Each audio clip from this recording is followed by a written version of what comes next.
asalaamu aleykum mbokk yeeg xarit yi maa ngi leen di nuyu di leen ziar tey si altine ji di 19 février 2024 dikkaat fii tey ci altine ji am yaakaar ku ci nekk si yéen vous avez passé un excellent week-end ci jàmm ak ni ngeen ko bëggee commencé sunu semaine éphéméride bi ci ñeenti date benn bi yóbbu ñu ci 19 février 1958 ci grève des sapeurs pompiers bi nga xam ne dañuy taxaw seetlu la fa xewoon wante surtout wax ci syndicat bi nga xam ne bi foofu la ñu affilié woon jaar ci histoire syndicat boobu def ko prétexte jaar foofu bu ñu waxee ci kaawu grève des sapeurs pompiers boobu xewoon 19 février 58 suñu deuxième éphéméride yóbbu ñu ci inauguration en 1979 du pont Émile Badiane par le premier ministre Abdou Diouf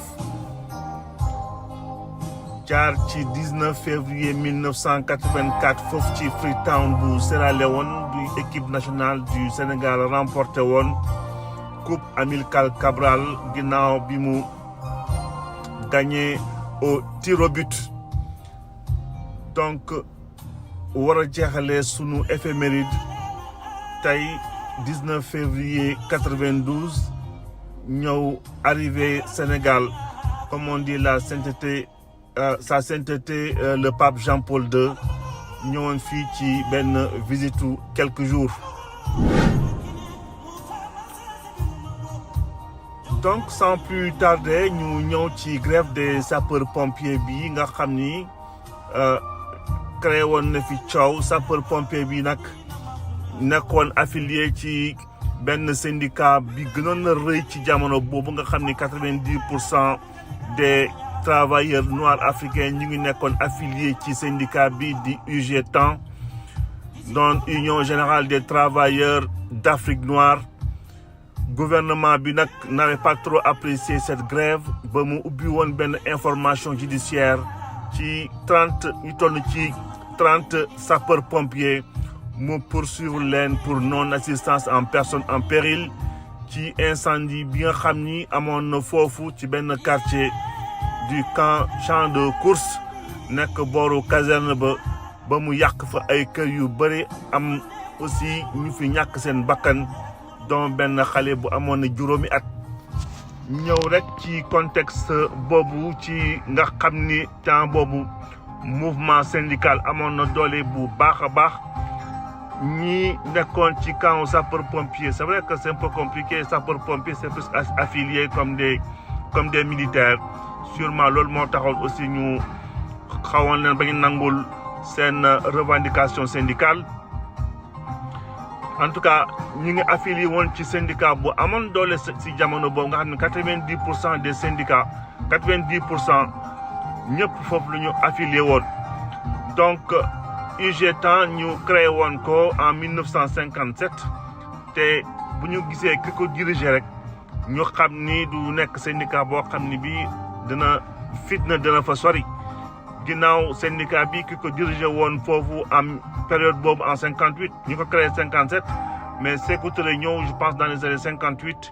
ñëw diriger ko ñu mujj ko dissoudre en 1960 donc 1960 année des indépendances on comprendra toujours comment les choses évoluent parce que Sékou Touré syndicaliste syndicat bu dëgër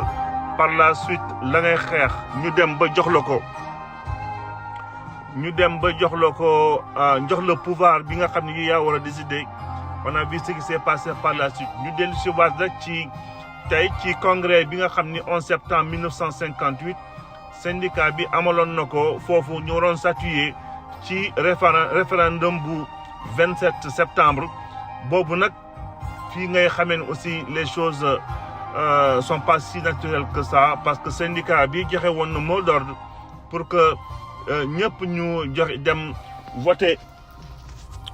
pour le non donc non la communauté pour ne pas rejoindre communauté française bi nga xam ni général de Gaulle doon na ko proposé amoon na yeneen branche aussi yi nga xam ni dañu mujj woon a beddeeku UGC bi nga UGTAN bi nga xam ni bi nekkoon na affilié bu Côte d'Ivoire côté section Côte d'Ivoire dafa mujj woon jaxasoo moom beddeeku voté oui bi nga xam ni aussi bu Union progressiste sénégalais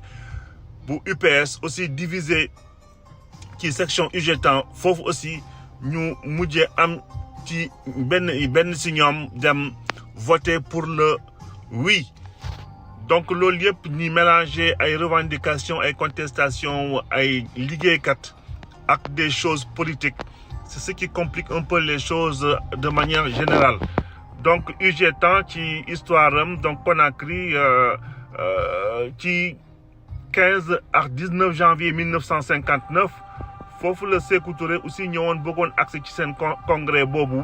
ci ñetti ponk benn bi di wax di xeex ci indépendance totale de l'Afrique contribution politique aussi bi syndicat yi waroon a joxe foofu au niveau international di traiter aussi relations internationales donc forcément syndicat nekkuñu woon uniquement pour défendre les intérêts uniquement des travailleurs ils avaient vraiment la main ou du moins les pieds dans l'assiette, dans la chose politique. Donc UGTAN, non, vu que forcément ça a été pollué par des choses politiques, à un moment donné aussi la politique de cannibaliser UGTAN, ba année 59-60, non la ñu mujjee séparé bu Sénégal d'ailleurs UGTAN bi nga xam ne bi Aliou Cissé moo ñoon xëy beddeeku créer l'aile loyaliste amoon beneen UGTAN aussi tudde UGTAN orthodoxe bi nga xam ne bi Seydou Diallo moo ko mujj woon gérer ñaari ñu mujj def seen scission ku nekk dem ci sa bord suivant les sensibilités politiques et c'est ça qui est dommage d'ailleurs parce qu'on sait par la suite mooy le manque de sincérité de certains dirigeants d'ailleurs le manque de sincérité ne s'arrête pas simplement ci ñi nekk ci nguur da nga gis aussi manque de sincérité ñii di uti nguur ba même la manière la plus simple de pouvoir les identifier da ngay xool seen combat politique au quotidien nan lañ koy mener est-ce que toujours c'est dans le sens de l'intérêt général donc ou est-ce qu'on les entend parler quand il y a l'intérêt général qui se pose